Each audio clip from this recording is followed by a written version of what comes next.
Bismillahirrahmanirrahim. Assalamualaikum warahmatullahi wabarakatuh. Waalaikumsalam warahmatullahi wabarakatuh. Allahumma salli ala sayyidina Muhammad wa ala alihi walhamdulillahi rabbil alamin. Ada yang berprofesi barangkali ya, selain jadi pegawai begitu, jadi kontraktor ada? Saya boleh lihat? Iseng-iseng bangun rumah kecil atau bangun rumah besar barangkali ya, bukan rumah kecil. Saya nanyanya salah, ini di kantor PPA ini ya. Kalau bangun rumah sederhana itu perlu waktu berapa lama? Bangun rumah sederhana ukuran 100-200 juta berapa? 3 bulan. Kalau bangun rumah mewah,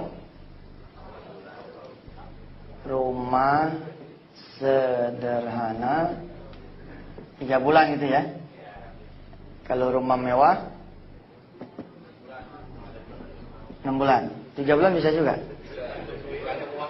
Tergantung uangnya.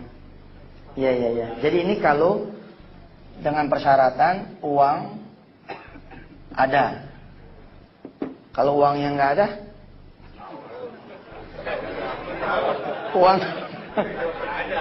uang nggak ada bisa 10 tahun ya. Atau kita baru saja bermimpi pengen punya rumah, jangan-jangan. Baru saja pengen bermimpi pengen punya rumah. Satu ketika ada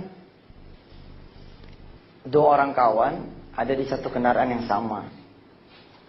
Yang satu mengenali yang satunya lagi sebagai orang yang istilahnya bukan muka orang kaya. Kan ada tuh ya muka-muka muka susah dah gitu kan. Ini muka rajin ngutang ada gitu kan. Ada juga yang muka proposal. Barangkali ngelihat saya gitu. Ini wajah proposal. Ada juga kan. Nah ini si kawan yang satu yang numpang ini bukanlah orang kaya. Dan memang dia bukan orang kaya. Dia hanya pegawai biasa. Ada kawan saya itu lagi sedih. Coba minggir sebentar, Tis.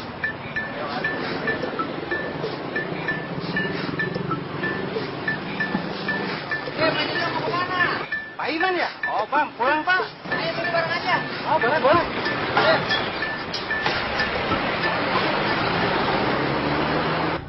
Oh ya, Pak. Ngomong-ngomong, lagi sibuk apa nih sekarang? Ya, biasa aja. Pergi kerja, pulang kerja. Nggak ada yang aneh. Oh, gitu. Kalau Pak Cucu gimana sekarang kegiatannya? Ya, alhamdulillah, Pak. Sebulan ini, saya baru saja ngebangun 4 rumah mewah, Pak. Yang benar nih di dalam hatinya kan. Tapi kan kita nggak boleh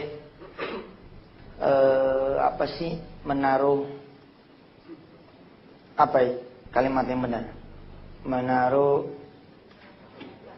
ke underestimate ke orang gitu ya. Underestimate itu apa artinya? Ya jangan ngukur orang ya, don't judge the book by the cover gitu kan. Artinya dia berusaha untuk mau percaya. Cuman yang dia tanya begini sama nih orang. Anda bangun rumah mewah itu bangun sendiri buat sendiri atau bangun buat orang lain karena menjadi subkontraktor? Apa kata si penumpang nih yang kawannya ini? Enggak, saya bangun buat saya. Luar biasa. Bangun buat saya. Ditanya sampai 4 biji. Oh iya, memang ini hitungannya yang keempat nih. Dan saya membangun rumah mewah itu, dia bilang istimewanya nih, itu 1 minggu 1 rumah. Percaya nggak saudara?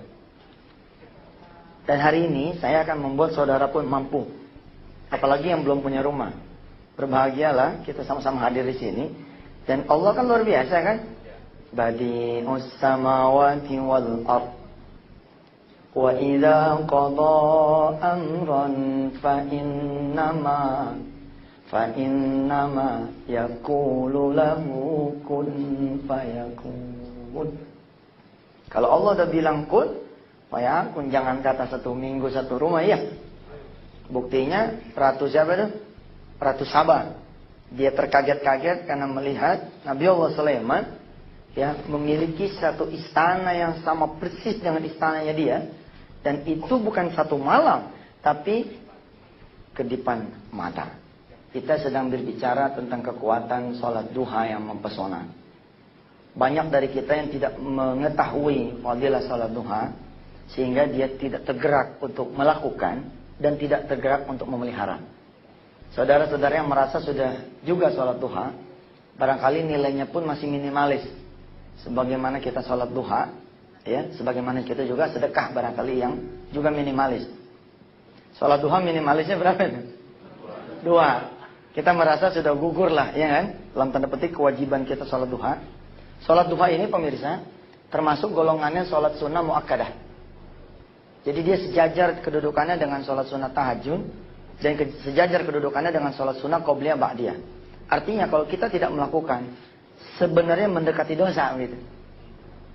Sebenarnya dalam tanda petik mendekati dosa. Karena kedudukannya adalah sunnah muakkadah.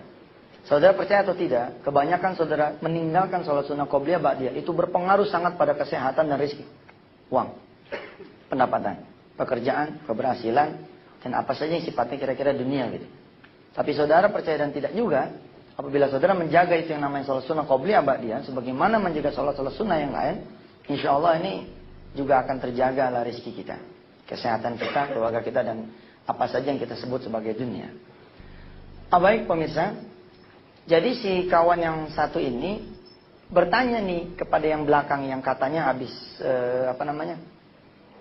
habis bangun rumah mewah, satu rumah, satu dalam waktu 1 minggu, dan dalam 1 bulan 4 rumah. Dia bertanya, rahasianya apa sih? Tapi ngomong-ngomong 4 rumah mewah itu buat Bapak sendiri apa Bapak bangun buat orang lain? Ya buat saya sendiri dong Pak. Oh begitu, luar biasa memang Pak Jojo ini. Tapi gimana ceritanya nih sampai bikin rumah mewah sebanyak itu? Oh penasaran Pak? Iya penasaran nih. Sebetulnya ada rahasianya nih. Waduh, pakai rahasia segala nih. Iya. Gini aja nih Pak. Iya. Bapak hampir aja ke rumah saya, kita ngobrol banyak di sana. Saya juga tertarik nih dengan cerita Bapak sebulan bisa bikin bangun 4 rumah mewah, kan luar biasa itu. Aduh, saya jadi ngerepotin Bapak nih. Iya, nggak masalah. Nanti pulang Bapak saya antar sama supir saya gitu. Oh, baik deh. Kalau gitu. Iya, kita ngobrol banyak di sana. Bir, kita langsung ke rumah aja, Bir. Baik, Pak. Silakan dulu. Iya, terima kasih, Pak. Tunggu sebentar ya. Saya mau ganti baju dulu. Oh iya, silakan Pak.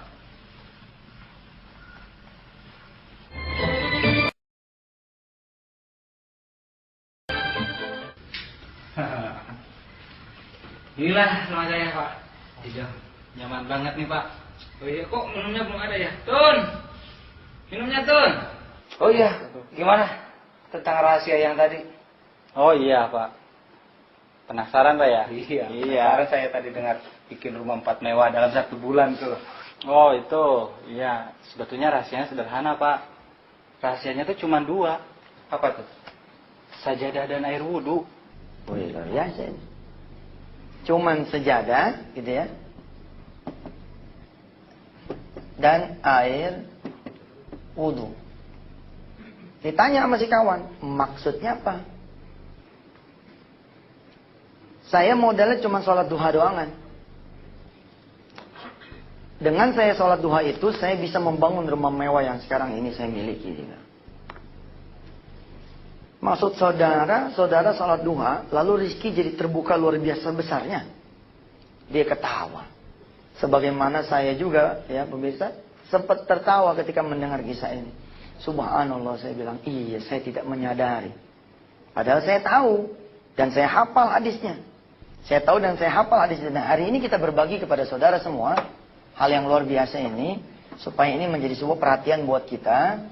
Insya Allah Allah akan berikan dunianya buat kita, kalau memang kita mau menegakkan ajaran-ajaran dia dan ajaran Rasulnya. Berceritalah dia. Apa dia bilang? Kalau sholat sunnah 2 rakaat, itu cuma ngegugurin kewajiban hitungannya. Ditulis dalam sebuah hadis, siapa yang sholat 2 rakaat, fadilahnya itu adalah dia lam yuktab minal ghafilin. Orang ini akan dicatat sama Allah sebagai golongan yang tidak lalai. Jadi kalau cuma 2, ya sudah, cuman Allah ngasih dia yang masuk golongan yang tidak lalai. Walaupun perlu juga saya garis bawahi pemirsa, di dalam kitab Irsyadul Ibad diantaranya, ini ditulis keluar biasaan sholat sunat duha walaupun cuma 2 rakaat seperti berikut. Wa Ahmad wa Tirmidzi an Abi Hurairah, man hafaza ala syuf'atid duha ghufirat dzunubuhu wa in kanat mithla zabadil bahri. Siapa yang mau sholat sunat 2 rakaat saja, asal dia istiqomah, maka Allah menggugurkan dia punya dosa walaupun sebanyak buih di lautan. Enteng ya? Tukerannya cuma 2 sholat duha. Tapi jangan diincar. Malam dihabisin besok sholat duha. Hah? Malam dihabisin besok sholat duha. Iya kalau nyampe sholat duha loh. Ya kan? Hah? Kalau bangun nggak bangun lagi gimana? Tidur nggak bangun lagi.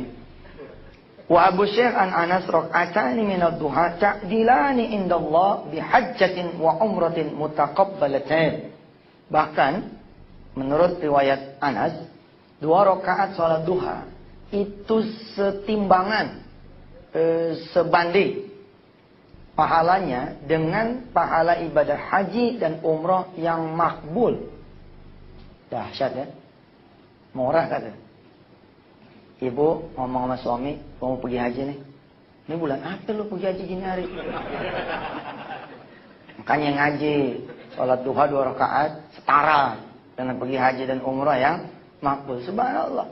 Saya ketika mengaji ini untuk mengajar, membacakan, mengajar itu sesungguhnya mengaji kan. Kita sendiri ngaji gitu. Begitu kita ngaji bab ini, besoknya ketika salat duha ada rasa di hati. Begitu kita takbir, haji ini ya Allah, haji ini ya kan. Kita lebih mantap sebenarnya kalau kita tahu sesuatu itu lebih ada isinya gitu. Saudara kerja, ada nilai proyek yang saudara bisa hasilkan, sama kerja sesuatu yang saudara tahu nggak bakal ada hasilnya. Ayo, lebih giat yang mana? Lebih giat yang ada hasilnya. Bahkan ini berita gembira buat anda yang betul-betul merasa sudah menjadi ahli neraka. Endahlah, mukanya ini muka-muka bagus ya. Ya, tinggal kelakuan aja bagaimana. Ya.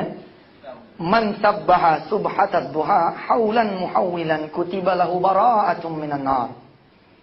Kata Rasulullah, siapa yang rajin salat duha, dia jaga tuh salat duhanya dari Senin ke Senin, insyaallah dia dicatat oleh Allah sebagai orang-orang yang bebas dari api neraka. Bahkan dia nanti punya pintu di sorga sendiri. Namanya babut duha. Hebat ya. Kita kan suka bangga tuh. Dulu gue punya rumah di Kemang. Terus sekarang kemana? Habis gue cerai bini gue. Itu punya bini gue, gak jadi lagi punya gue. Gue punya rumah di Pondok Indah. Orang udah bangga tuh. Punya rumah, udah bangga tuh. Saya punya 9 pintu kontrakan Ustaz. Subhanallah. Tapi utang saya 10 jutaan per bulan Ustaz. Iya tuh. Memiliki properti dunia saja udah luar biasa. Kita punya properti akhirat.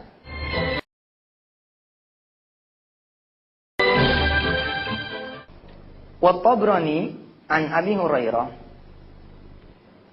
inna fil jannati baban yuqalu lahu ad-duha. Sesungguhnya di sorga itu ada satu pintu yang disebut dengan babut duha, pintunya duha. Fa idza kana yaumul qiyamah nada munadin. Kalau nanti hari kiamat datang memanggil suara dari dalam tuh pintu, ainal ladzina kanu yudimuna ala salatid duha, hadza babukum fadkhuluhu bi rahmatillah. Memanggil dari dalam tuh suara, bertanya dia, siapa di antara kalian yang rajin salat duha, ini pintu yang kalian bisa masuk dengan rahmatnya Allah. Alhamdulillah.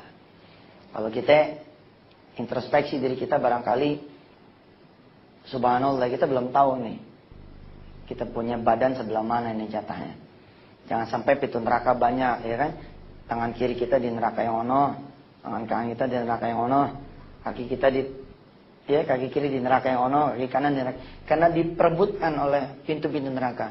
Lebih baik diperebutkan oleh pintu surga kan? Ada yang ahli puasa, ada namanya babus saum. pintu puasa. Ada yang ahli sedekah, ada yang namanya babul sedekah, pintu sedekah. Di pintu manapun, atau kita mau main-main, hari Senin ini kita ke pintu duha deh. Boleh, karena itu amal kita. Dan Allah kan dalam satu riwayat menyediakan kita punya kendaraan nanti di sana, yang kendaraan yang belum pernah kita lihat di dunia ini. Mala ainun ra'at. Insya Allah. Di sini disebutkan di dalam Irsyadul Ibad ini, bahkan kata Rasulullah, insya Allah orang-orang yang sholat duha 2 rakaat itu mencukupi sedekah sepanjang hari.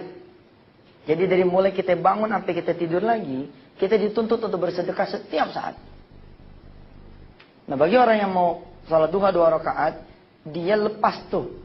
Dia lepas dari istilahnya amarah Tuhan kalau dia lalai bersedekah. Jadi sesungguhnya tiap hari kita punya penalti kalau kita tidak bersedekah. Cuma kita nggak sadar tuh. Makanya kan suka ada kalimat dari orang-orang tua kan, ente kebanyakan kurang sedekah kali ini, jadi penyakitan, jadi banyak musibah. Sebenarnya itu akumulasi saban hari yang kita tidak bersedekah, jangan dibayar. Nah kalau 2 rakaat, kembali kepada hadis yang saya catatkan, kalau kita sholatnya cuma 2 rakaat, dalam tanda petik cuman, ini untuk menunjukkan ada lagi tingkatan yang lebih dahsyat nih. Kalau kita mau melakukan lebih dari 2 rakaat. Yang pertama nih kalau 2 rakaat, lam yuktab minal ghafilin. Tidak dicatat sebagai orang-orang yang lalai. Kalau 4 rakaat, kataballahu lahu minal abidin. Allah akan catat dia sebagai orang-orang yang taat. Kita dicap sama pinter aja, ente luar biasa. Pekerjaan selalu berhasil. Itu udah girang banget. Ini yang ngecap Allah nih. Hambaku yang namanya si Fulan bin Fulan, emang nih luar biasa. Dia adalah ahli ibadah. Wah, yang ngecap Allah. Kalau 6 rakaat, fadilahnya adalah kufiya dzalikal yaum. Allah akan cukupkan dia punya hari. Allah akan cukupkan dia punya kebutuhan. Saudara misalkan bulan ini katakanlah 2 bulan lagi saudara mau menguliahkan anak. Belum tahu jawabannya dari mana tuh biaya kuliah anak. Kalau ngikutin hadis ini, tancep tuh sholat duha 6 rakaat. Insya Allah ketemu tuh duit buat kuliah anak. Kalau misalkan tidak ketemu, coret nih hadis. Berarti salah nih. Buktinya kita sholat duha 6 rakaat nggak kejadian. Tentu ini kalimat bahasa Betawi pemirsa. Jangan hitam putih, coret nih. Tapi kita lah yang salah. Kenapa kita sudah riado 6 rakaat masih juga begitu? Pasti masih ada yang salah. Karena hukumnya, normatifnya 6 rakaat selesai. Saudara buka giro tanggal 1 Mei 2007. Tertanggal 30 Mei 2007. Saudara sholat sejak dari tanggal 1. Tanggal 29 udah gak pusing. Sayangnya kita kan baru sholat duha kapan? Tanggal 30 pagi. Iya, aduh ya Allah. Ya kan? Saudara yang baru keluar dari kuliah, khawatir jodoh tidak dapat, mestinya begitu jejak kuliah selesai, doa. Belum sempat umur 30, anak udah 4, udah 5 gitu. Atau malah saking kecepatan malah belum kawin punya anak sekarang. Ya awalnya.